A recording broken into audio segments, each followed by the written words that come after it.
guys, welcome back to another episode of the Chronic Chronicles. I'm your host, Lexi Halloran. Today we have a solo episode. I'm pumped for this episode. Today we're going to talk about things that I've tried for endometriosis, like different treatments that I've tried out, what I thought about them, what worked, what didn't work, and also my go-tos for getting through a flare and like a self-care ritual for spoonies. So, first things first, I do want to preface this entire episode with these are my own personal stories. So these are things that I've tried, what my body did, how I reacted to it, the things that I thought worked for my body. Everybody is different, and yeah, I am not a doctor. This is not medical advice. This is literally just my personal experience and my opinion on things that I have tried and things that I do to help me get through endometriosis flares. I've had quite a few people message me or email me asking for things that I've tried and kind of like how I get through a really bad flare. So I thought this would be a really good episode to do. So yeah, that's going to be the bulk of our episode today. Um, and then I'll talk about some of like my favorite products that help me get through flares, and um I'll leave like links for all those things, and if there's discount codes or anything like that, I'll leave that all in the show notes as well. Okay. So, a little update on life. By the time this episode comes out, it will be December 2nd. Is that right? Yeah, Monday, December 2nd. So we'll be through Thanksgiving. I'm recording this episode the night before Thanksgiving. So it's Wednesday, the 27th, November 27th right now. And it has been chaotic. The holiday season always is. We didn't go home this year, so we're doing Thanksgiving at our apartment and we're having a couple people over to eat with us. So it's just been kind of chaotic getting all of that stuff ready. And then once I'm done recording this episode, I'm actually going to go prep some things for tomorrow, like the green bean casserole and the sweet potato casserole and stuff, and just have that like ready to go in the fridge. We've got a busy day today. Thankfully, knock on wood, I am not in a flare, so we can get all this stuff done. But yeah, I'm really excited. I love Thanksgiving food. So super excited to eat all of that yummy stuff, and hopefully my body does okay with it. So my weekly report, I am almost done with book 3 of Throne of Glass. I'm getting back into it. I definitely think that the second half of book 3 is a little bit more entertaining, and I'm excited to be done with it and start book 4. So that's what I'm reading. And eating, I'm eating banana bread today. I always let my bananas go bad. So I made some chocolate chip banana bread, and that's actually been really yummy. Playing, I've been playing with baking. I think this was my playing the last time too. I've been trying to raise a sourdough starter, Mr. Eugene, for the past like 2 months. Um, he died. He is no longer with us. The sourdough molded. The starter molded. I don't even know how that happened, but he died. Eugene is dead. I'm so sorry. And I'm starting over. So I started over. Her name is Gracie. So hopefully she will do better. And I'm doing a different technique. So we're on day 2 of Gracie. Obsessing. I'm obsessing with my walking pad. I am loving working from home majority of the time and having a stand-up desk that has a walking pad. I finally figured out how fast, like the fastest I can walk, which is 1.7 speed, and still be able to like do my work and not get like motion sick, because that was an issue. But also, I found that if I go faster than 1.7, I end up getting cramps, a flare. So figured that out, and now I'm able to walk on that baby for like an hour, and I just feel so much better. I love that. I'm recommending making some type of like homemade yummy dessert. So I think today I'm gonna make some cookies, like hot chocolate. I found this recipe that's like hot chocolate cookies. I don't know, they're supposed to be like kind of like fudgy. I think I'm gonna make those tonight. So that way we can eat them tomorrow with Thanksgiving. We also have pumpkin pie, but I didn't make the pumpkin pie. So, and I'm treating myself to yummy coffees. Okay. For a long time, I was on like a honey latte, like just putting honey in my latte. And I still really like that. And then like a little bit of cinnamon on top. I still think that is really good, but I miss mochas. So this week I've been really into like salted caramel mocha lattes, and I've been making them at home. They're actually really good. Treating myself to some yummy coffees. Yeah, that's my weekly report. That's what I'm up to. Hopefully, Gracie, my little sourdough starter, does better because I really would love to make some freaking bread. I would love that. Anyways, I do want to kick things off with some pretty exciting news. This year, I'm teaming up with Emma, Endometriosis M, and Taylor, Distabled. You should go follow them on Instagram. They're amazing. They're really great advocates for the chronically ill community.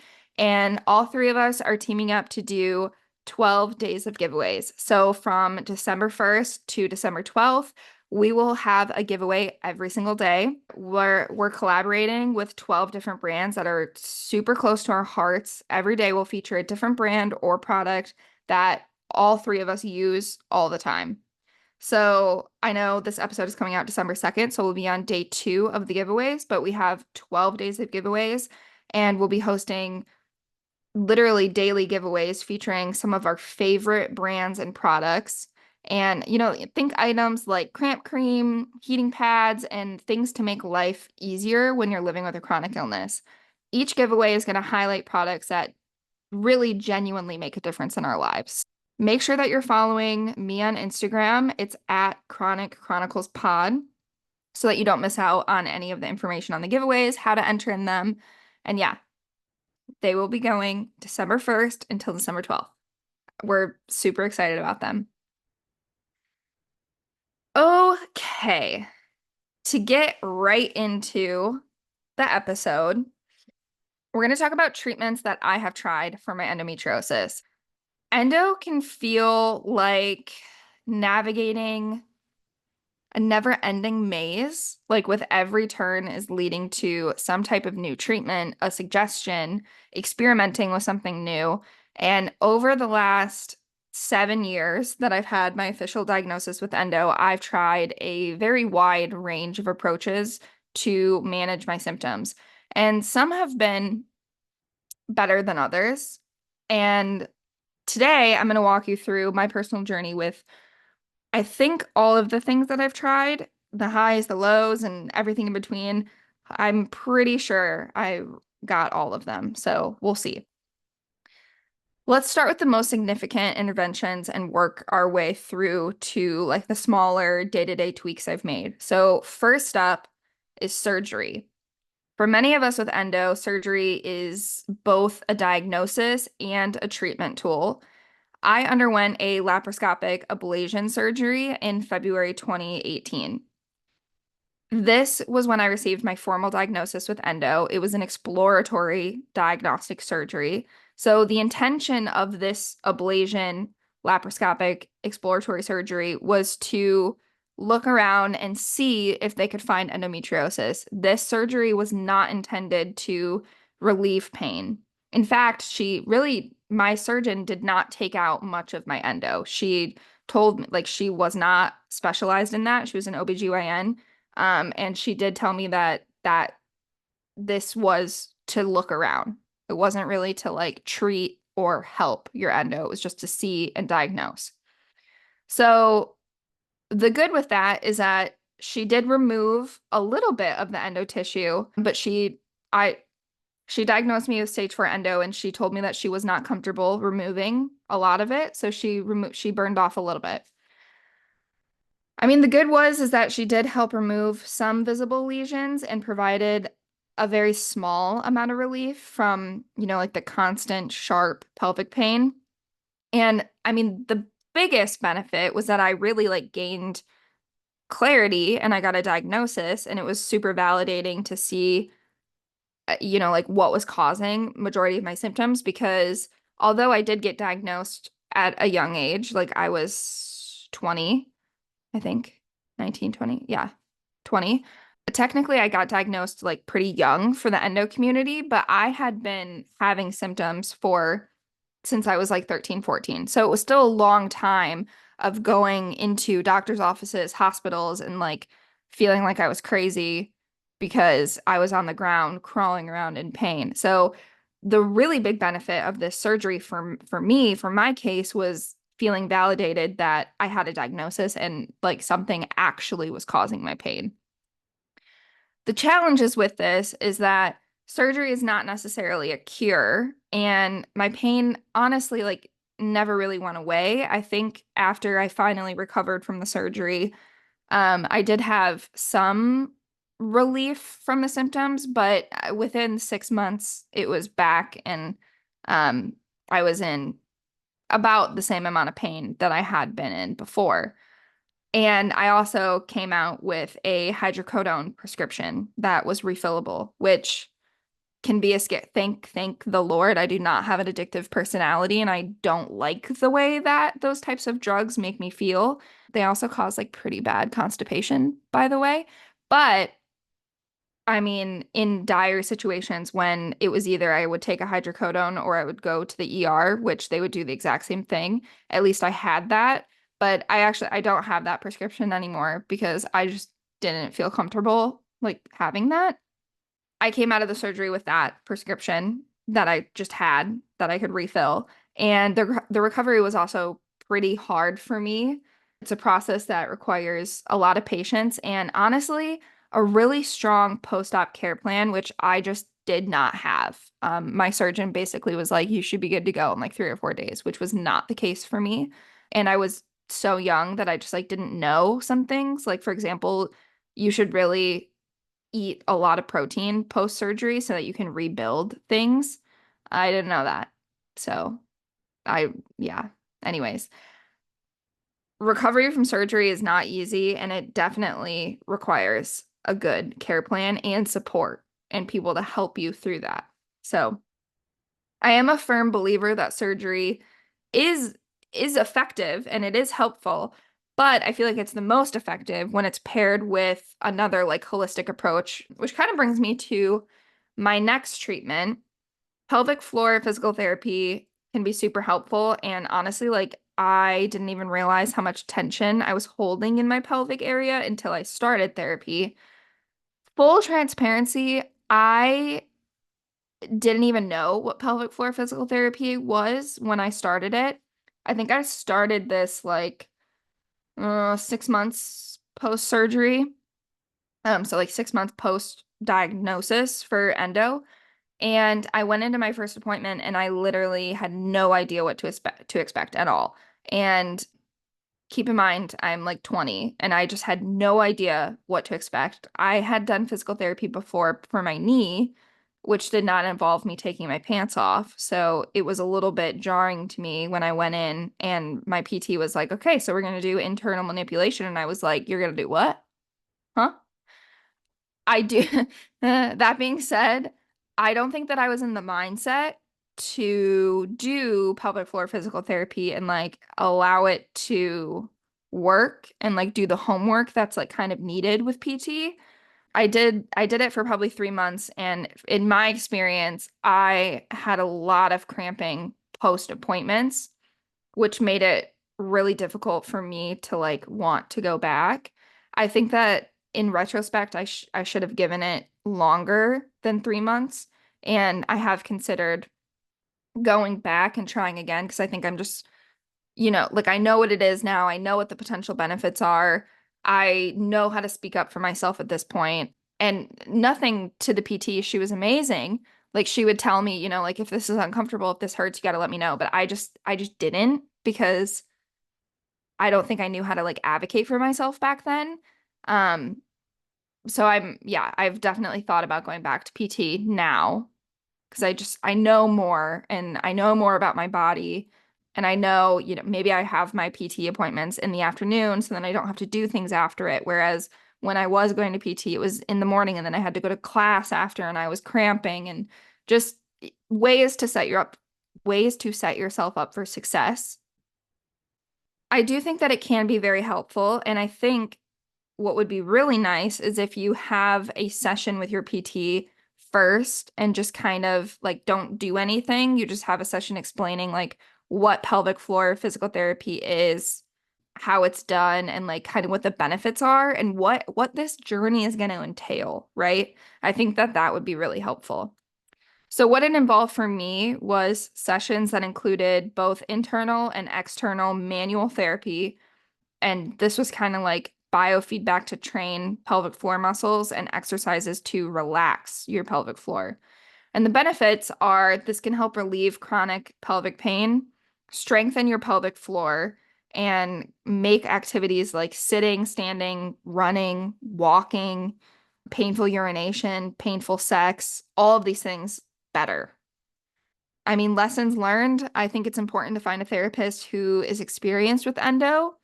It can feel very vulnerable, but a supportive therapist can make a really big difference. So I think that finding somebody that meshes well with you is really important. Okay, next, let's talk about one of the more aggressive approaches I've tried, and that was medical menopause. I tried Orlissa, which is a drug that essentially shuts down hormone production to starve the endometriosis, quote unquote, starve. The good, it can reduce symptoms, especially if you experience symptoms mainly on your period. For me, I have endometriosis symptoms really at any point of my cycle. Honestly, my cycle is like pretty hard to track. I've kind of figured it out like a little bit, I think, but my symptoms are not just on my menstrual, like in menstruation, but I have heard from other people that they've done that Orlissa has really helped them, especially like my friends that have really bad endo symptoms on their period. So I have heard some benefits from it. The not so good for me, the symptoms, like the side effects were really intense. I mean, I was going through menopause symptoms. So hot flashes, mood swings, really fatigued. And it was kind of, I just felt like I was like trading one set of challenges for another set of challenges, and I didn't really feel like I was getting any relief from my endo symptoms anyway. So it was almost like not even actually trading. I just was gaining more symptoms that I didn't have before, and I was like, I just can't do this. For me, it just wasn't a long-term solution. But I have heard that it has helped people, and it can be an option to provide maybe like temporary relief while you consider some other treatments, or maybe even long term. I've heard of people being on Orlissa for a long time, or I think Lupron is the other one. I'll double check that. But other things that I've tried are birth control. I've talked about this before, but I have a blood clotting disorder. I have factor V Leiden, so I can't be on a lot of hormonal birth controls. I actually found out that I had factor V because I started birth control when I was like 13 because of really painful periods. I had really heavy bleeding, painful periods, and they put me on like the pill birth control. And then I found out that I had factor V. So I got taken off of that. And I think I also, before I found out that I had factor V, I tried the pill and the shot. I can't remember the name of the shot right now, but I tried both of those in a very short amount of time. I think it was less than 6 months. And then we found out that I had factor V. And then I wasn't on anything until I was 16. And when I was 16, I got the Mirena IUD for like heavy periods and painful periods and stuff. That was the main reason. Because I was missing school a lot in high school because I was bleeding through everything and I was in a bunch of pain. So we did the Mirena IUD, and I've had an IUD since I was 16 years old. So we're going on 11 years of having an IUD. So the first one I had was the Mirena, then I had the Kylena, and then now I have the Mirena again. And the Mirena does have hormones. I think it has progesterone, but it's supposed to be local, so it stays kind of in your uterus, so it's not as big of a blood clotting concern. there is still some concern, but it's not nearly as dangerous for me as the pill or the shot. So, I mean, the IUDs have been very helpful in the sense that I don't bleed as frequently anymore. I mean, like I said, I've had an IUD since for 11 years now. I've probably bled less than 25 times in the last 11 years, and not even like, I mean, the last time I had like a 5 day cycle, like bleeding for consistently 5 days, it just doesn't happen very frequently. I don't even remember. Sometimes I'll have spotting or bleeding for like 2 or 3 days, very rarely.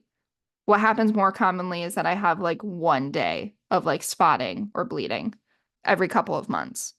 I mean, in that sense, the IUD has been like game changing for me because it significantly reduced the heaviness of my periods. Now, that's really the only symptom that it has done anything for. I still have like every other symptom of having a period. I have super bad pain, really bad bloating, really bad breast tenderness, really bad mood swings. Like everything else is still there. So it's definitely not a perfect solution for me, but I mean, being able to not bleed is definitely helpful, especially when I had just like the heaviest periods of my freaking life. So, I mean, birth control can be a really great tool for symptom management, but it's important to work with your medical provider to find like the right fit. And I mean, there's also, I've been like highly considering just taking out my IUD and trying to figure out how to, you know, deal with this, deal with like the bleeding and stuff outside of that naturally. Living with a chronic illness takes a toll on your mental health, which we've talked about in other episodes. And addressing anxiety can be really hard when you have something that messes with your hormones. For example, I have endo and PCOS, so I have some hormonal imbalances. And anxiety has been a big thing for me for a long time. And it took a long time for me to even like acknowledge that I had anxiety, even though like my doctors have told me for years that I have anxiety. So years ago, I think maybe a year, year and a half into my endo diagnosis, I did try some anti-anxiety medications. I can't remember the name of the medication at all, but honestly, for me, I have some aversions to mental health medication. And it's really weird because I fully support anyone that takes medication. I think that it's amazing. I I just have a really hard time allowing myself to take mental health medications like ADHD medication, depression meds, anxiety meds. My whole life, I'm not going to get too far into it because there's some things that I work out in therapy about that I just have some fears about those things. So it was really hard for me to agree to go on anti-anxiety medication. I had a really hard time on them. Every time I took them, I had to force myself to take them. And I didn't really see any positive benefits from it. So I just stopped taking them like a couple months after starting them cold turkey. And I also don't recommend that. I'm pretty sure you're supposed to wean off of those types of things. But either way, so I have found ways outside of medication to deal with my anxiety, which includes like therapy and breathing techniques and other stuff like that, which is not a perfect solution either. I still have panic attacks pretty frequently, so it's a learning experience, but I do recommend anxiety medication if you have anxiety, if talk with your medical provider about that. But there can be benefits. Um, And mental health support is just as important as physical care when managing chronic illnesses. I mean, there's so many things. The mental toll of having a chronic illness and chronic pain is a lot. So managing your mental health is just as important as managing your physical symptoms. I've also experimented with a lot of different types of like vitamins and supplements to support my overall health and reduce inflammation. I have gone back and forth on whether or not I wanted to share some of the supplements that I've tried slash am taking right now. Mostly because I don't want anyone to hear this and be like, oh, those are th some things that she takes for endo, so I'm going to start doing that because I think that that can be really dangerous. And people think that just because you can get vitamins over the counter that they are fine to just take, and that's not necessarily true. Supplements and vitamins can have interactions with medications and they can have unintended effects. So I'm going to share reluctantly a couple of things that I do and like why I use them, but do not just go start taking them, okay? You need to talk to your medical provider before you start taking things because if you do take other medications, if you have, like for me, I have the blood clotting disorder, which some vitamins are not good. Like it increases your risk for blood clots. So I don't know what's going on in your body, and please God, do not just start taking these vitamins, okay? You're listening to me? Don't do that. Talk to your doctor. Okay. That being said, here are some of the things that I've tried slash currently take. There's more that I take right, but I'm not going to share all of them. So some of the things that I think have had the greatest benefit for me, for my body, is magnesium, which is really good for muscle relaxation and reducing cramps, like not just like pelvic cramps, like period cramps, but cramps overall. I like my entire life, I get really bad Charlie horses. Like I can't even like point my toes without getting a cramp in my leg. So that magnesium is really good for that. That's why I take magnesium. Omega 3s are really good for combating inflammation, and you can get a lot of them. By the way, all of these things you can get dietary as well. I just am not the best at eating some of the things. So, omega 3s you can definitely get in your diet, but I take them as a supplement as well. Vitamin D, I straight up have a vitamin D deficiency. Like you can see it in my blood level, my labs. So that is why I take vitamin D. Also, I live in Washington, so kind of need some vitamin D. But this can improve, like mood, energy levels, help with your bones. So good there. And then curcumin, which is like turmeric. It's a natural anti-inflammatory. My natural path put me on that. And then CBD, I use Pure Spectrum, like the tincture drops. And I was putting that in like hot water with lemon and drinking it in the morning, but I've kind of fallen off of that. So now I just like put a couple drops under my tongue.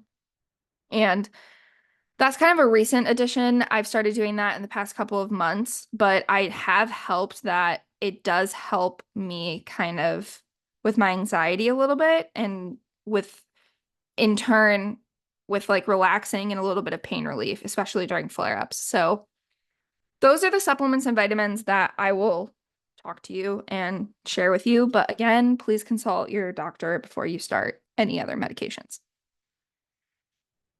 Diet has been another area that I've explored kind of in depth. While there's no like endo diet necessarily, I've experimented with cutting out certain foods to see what works for me. Also, by recommendation from my doctors. So I've tried gluten-free before. Honestly, I personally didn't really find any difference in cutting out gluten. And I also love bread. So that didn't last very long, but I didn't really see a difference in that. I did cut out dairy for a little while, but again, I'm from Michigan and I love cheese and I also love milk. Like I love a whole milk mocha latte. I just love it. It tastes so much better. And I, again, did not find that cutting out dairy really did much with my inflammation. So I added it back in and I still use it. I tried a low sugar diet, which that one I've been doing for the last like 6 months. I haven't been doing it very consistently. It's kind of hard for me. I go back and forth, but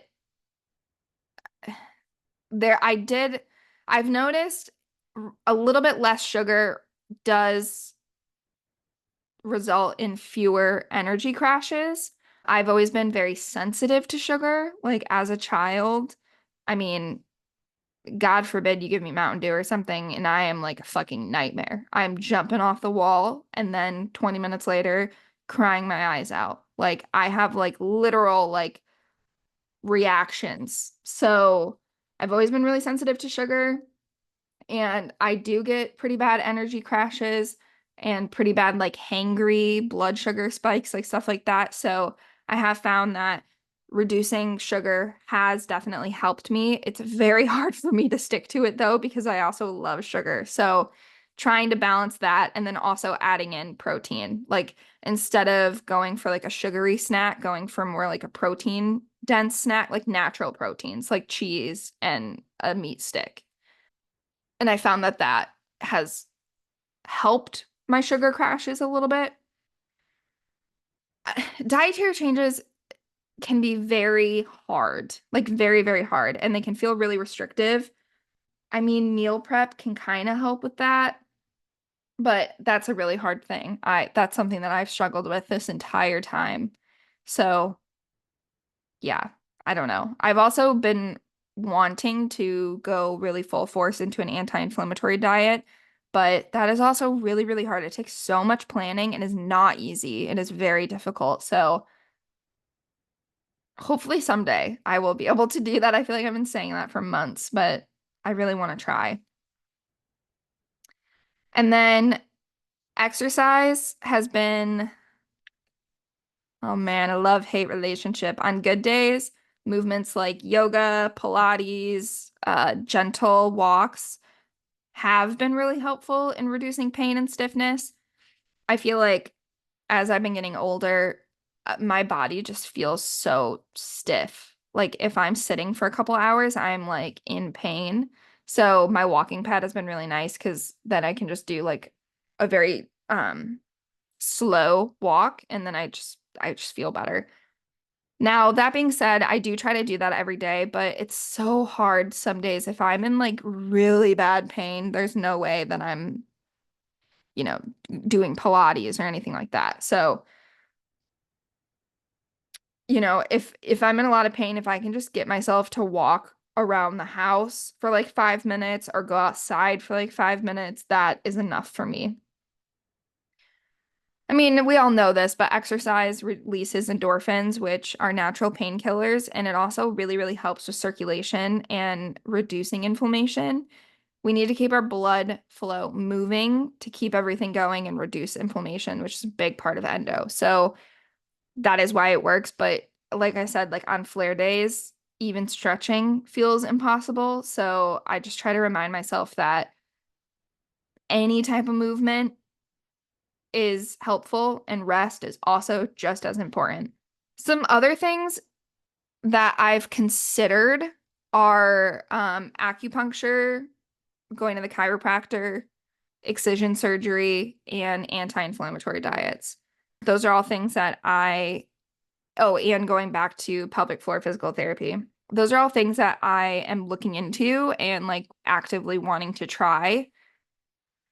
Um, it's just figuring out exactly how to make all of that work. And acupuncture has kind of been the biggest one that I'm nervous about, but want to try. I hate needles, but they're really small needles, and I've read some papers recently about how that actually helps.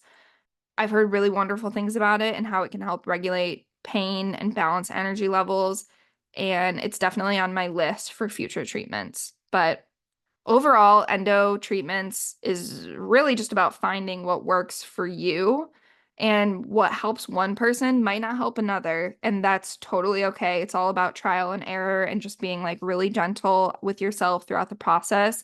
And if you're on this journey too, I would love to hear what has worked for you and what you've tried, and my messages are always open, so please message me and let me know like things that you've tried and what maybe what you're like thinking about trying.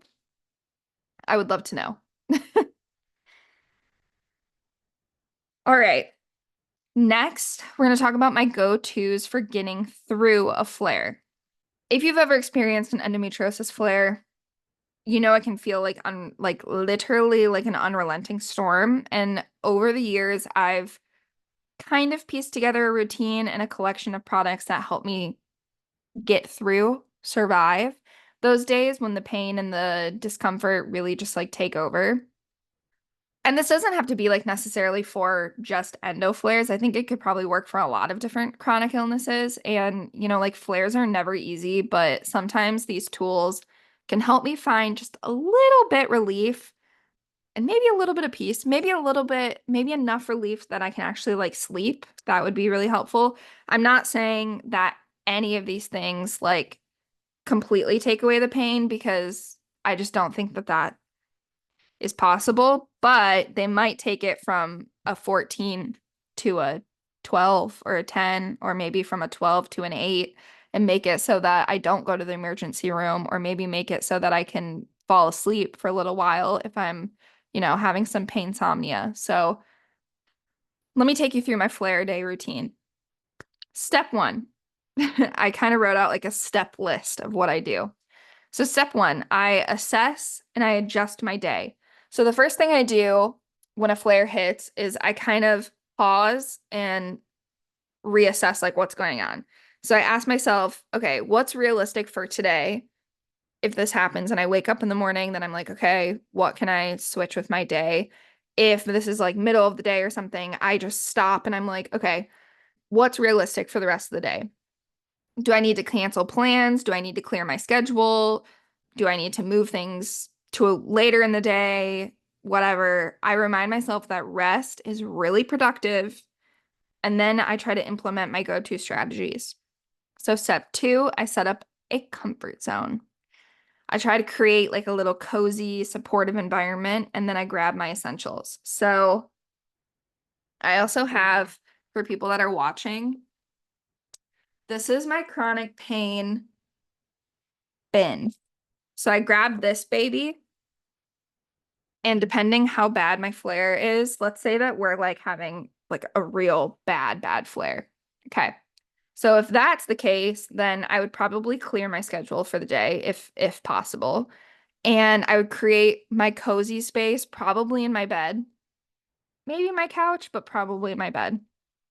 I would grab my heating pad. I have a lot of different heating pads. I have a full body, I don't have it with me, but I have a full body wraparound heating pad that literally wraps around my entire torso. I got it from Amazon. I can link it in the show notes as well. But I have that wraparound heating pad. I also have a traditional like plug-in heating pad that's just like a rectangle that goes on your stomach. I have my some days heating pad that goes in the microwave. And ooh, I also have some like heating pad, like sticky patches. I have lots of different heating pads. We have to have variety. So my heating pads are kind of my like ride or die for pelvic pain. I normally put them like on my lower abdomen or on my back, depending on where the pain is most intense. Sometimes I do like a duo. So most of the time I put like my traditional plug-in heating pad on my lower back, and then I'll take my some days heating pad from the microwave and put that on my pelvic area, because the some days heating pad is literally in the shape of a triangle, so it fits perfectly where my endo cramps normally are. And then one of my other big symptoms when I have an endo flare is normally nausea and a headache. So for that, I normally go with my Hugs Migraine Relief Ice Cap. So this is a cap that goes over your head. And I normally keep mine in the freezer, but sometimes that's a little bit too cold, so you can keep it in the fridge as well. And it literally goes over your head, over your eyes. Normally my headaches it's like a band around like the center of my head, like behind my eyes and all the way around. So this like ice cap is perfect for that because it goes all the way around my eyes as well. I love that. And I feel like that helps a little bit with my nausea as well, because then also like my eyes are covered, so it's dark. And I feel like the cold kind of helps with the nausea a little bit. Also, I normally have ginger chews and peppermint tea that also helps with nausea. And if I can find Verner's, which is a anyone from the Midwest knows what Verner's is, but if they don't have Verner's, then ginger ale. We normally have ginger ale like on deck at my apartment. All of that helps with my nausea. Um, I also make sure that I have my favorite weighted blanket. I have a weighted blanket that I absolutely love, and I feel like that just like also on top of my like layers of heating pads just kind of presses down on it. If I have my boyfriend nearby, I sometimes like when he just like literally lays on top of me because his weight, I don't know, I weighted. Weighted is like very helpful for some reason, and I feel like that's like contradictory to what people would think if I'm having like an endo flare, but it's almost like pushing on my organs, like feels better. So, weighted blanket, perfect. If I can put my cat on my stomach, perfect. Something with weight. I also have a heated blanket. I don't really use the heated blanket as much, sometimes, but normally the weighted blanket over the heated blanket. And then also, obviously, turning off the lights because my migraines are rough when I'm having a flare. Okay, that's my comfy space. Oh. And having either, so normally I have like multiple drinks. I have a peppermint tea or a Verner's or ginger ale. And then also, I always have a water with some type of electrolyte in it. Lately, I've been really liking the Element electrolytes. I also really like, what's the other one? I can't remember the name of the other one. Anyways, I've been using Element. I really like them. Next, step three, relieve pain. The heating pads do kind of help relieve a little bit of the pain. I think that heat is my number one thing that I do. But I also try to tackle the pain with some of my favorite products. So the Some Days Cramp Cream, I actually have her right here. The Some Days Cramp Cream is made with plant-based ingredients. It says that it lasts up to 3 hours, but honestly, I feel like it lasts a little bit longer than that. This is basically, it's kind of similar to Icy Hot, but it's made with plant-based ingredients, so it's better.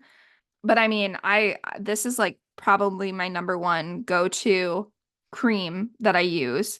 And I just put this all over my lower abdomen and my back because that's normally where my cramps are the worst. And it has like a warming effect that feels really, really good on sore muscles. So yeah, I use the Some Days cramp cream all the time. I also, pro tip, I have the sample size in my car literally at all times, just in case. And then another cream that I really like is the Pure Spectrum Recover Ice or their salve, but I've been really into the Recover Ice recently. This has 1,000 milligrams of CBD in it, and it's same concept. You rub this on, and it kind of has like an icy hot feeling as well. And they both smell really good. I love the smell of both of them. A newer addition to my routine at night, mostly, has been applying a castor oil to my abdomen. And then I cover it with a cloth and layer a heating pad over it. And this can help with inflammation and also promotes relaxation. So the Some Days has a mess-free castor oil set. For people that are watching, I can show it to you. So they have this, it's called Belly Jelly, and it's a castor oil stick. Kind of looks like this. Because anyone that's done castor oil before probably knows that it's pretty messy and it can also stain things. So this is nice because it just comes in a stick and you just rub it on, super easy. And then it comes with this black uh cloth that wraps around and then you just wash it. And it's super easy. So yeah, I feel like my number one thing is definitely some type of cream. So either the Some Days Cramp Cream or Pure Spectrum CBD Recover Ice. One of those for sure. And then heat, anything heat. Step four would be taking a bath. So if the pain is like unbearable and I can't even like lay in bed, then I take a super, super hot bath, like burning your skin hot bath. I love them. And I mean, this is also like if my energy is allowing me to do that, then for sure. But I'll run a super hot bath and I'll add some type of like magnesium oil or magnesium like Epsom salt into the bath. I've been really loving the Some Days hot spell that has magnesium in it and it's just super easy. Um, Again, magnesium just like works wonders for calming muscles, and then the warm water, not even warm, scorching hot water does a lot too. So while I soak, I try to focus on, like deep breathing. I definitely make sure that I have water with some type of electrolyte packet in it while I'm taking a bath because sometimes if it's like way too hot, I can get a little bit dizzy. So got to be careful with that for sure. And then after a bath or whenever, try to get into something that's like comfy and not like restrictive. And if I'm actually on my period, if I'm bleeding, then I'll use the period aisle period underwear. I have them too. Hold on. Let's see. This is the period aisle underwear. I really love the boxer style. Period underwear, I'm not gonna lie to you, is kind of new to me, but I've always been is this PMI? No, this is not TMI, whatever. But I've always been more of like a pad person. I have used tampons, but I bleed through them. I would bleed through them. And I'm like, it's not even worth it. So I was always a pad person, and I feel like period underwear has definitely like helped, especially because I really don't bleed that often. So I'm like, okay, might as well just use period underwear. Um, but yeah, it's so easy. It has a pad in the lining, and then you just take it out and wash it. Very easy, especially if you are on your cycle when you're having a flare. Like one less thing to worry about, and it doesn't leak. It also comes with like extra boosters that you can put in there as well. I really love the boxer look of them, and they're not restrictive. Restriction is your number one enemy when you're having a flare, at least for me. Like, God forbid I have anything that feels tight on my skin. I can't do that. But this is like, it's stretchy, it doesn't feel restrictive, and it's like just enough structure that I don't know, I don't feel like you're like spilling out of things. I love them. So comfy. And then I also put on really comfy clothes on top of that. Comfort is key. Step 6 is probably just to address pain again after I'm in like my comfort zone. Sometimes if the pain is so intense and like so deep that I don't feel like the topical creams or the heat, like my heating pads are doing enough, then I'll use the Octavia CBD suppositories. So this is what they look like. They're little suppositories. They have 150 milligrams of CBD in each of them, and they're plant-based. I love them. So they have cocoa butter, vitamin E, and CBD. Very simple, very clean. I don't know if you guys have used suppositories before, but because they're going internally, like they are very fast acting and they help quite a bit. I mean, they're designed specifically for pelvic pain and deliver CBD directly to the area where it's needed most. And it's definitely a lifesaver for those like super unbearable, like deep internal sharp cramps. For sure, a go-to if I don't feel like external heat or creams are helping. And then really focusing on nausea relief is a big thing for me. Like I said, ginger chews, peppermint tea, all those things, really good to focus on. I focus on trying to stay hydrating and eating like really easy to digest foods. And if I'm up to it, I'll make like a bowl of soup or a smoothie, or maybe I'll DoorDash a smoothie or something, but have like ginger, turmeric, leafy greens, like banana for potassium and stuff, all of those in the smoothie, or have a bowl of soup with some really good like broth in it. Try to bring back some of that stuff. Stuff that's just easy. It's not gonna like be too much when I'm feeling really nauseous. Step 9, manage the mental strain. Endo flares don't just take a toll on your body, they affect every aspect of you, your mental health. I try to give myself permission to feel whatever feels come up and just like really lean into giving myself grace. I might journal for a few minutes if I'm feeling up for it after I kind of like get my pain under control. Or most of the time, I try to watch like a comforting show or a movie to try to distract myself. If I'm up for it, I'll do some really light stretching.